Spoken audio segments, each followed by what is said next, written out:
At kakaiba naman ang diwa ng Pasko na ipinakikita ng isang grupo ng kabataan alagad ng sining. Alamin natin ito sa ulat ni Joseph Parafina. Sa matinding sikat ng araw, abalang-abala mga kabataang ito para ipakita at iparamdam sa mga Pilipino ang kakaibang diwa ng Pasko. Sa pamamagitan kasi ng pagpipintura sa kalye, dito nila ibinubuhos ang kakaibang talento na talaga namang kumukuha ng atensyon ngayon ng marami. Pagandahan ng style sa Christmas 3D Street Painting Contest. Makamtan lamang hangarin makapagpaligaya at manalo na rin ng iba't ibang mga gantimpala. Nakasentro ang patimpalak sa temang Pasko natin ng diwa ng Pasko sa Pilipinas. Hindi biro ang paggawa ng ganitong klaseng arts, mabusisi at talaga namang kailangan ng matinding pag-iingat. Ang grupong ito maaga nakatapos kaya naman relax na sila habang naghihintay ng desisyon ng hurado.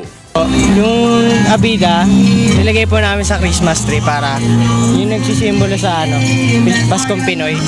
Tapos naglagay kami ng kawayan para sa ethnic. Hindi madaling maintindihan ng marami ang klase ng arts na ito. Subalit dahil sa ganda ng kanilang mga obra maestra, marami naman ang natutuwa.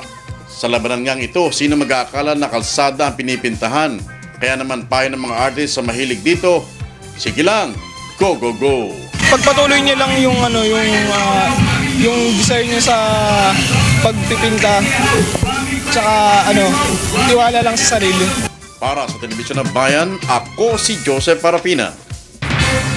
Samantala, isa ang Baguio sa mga pinupuntahan tuwing panahon ng Kapaskuhan.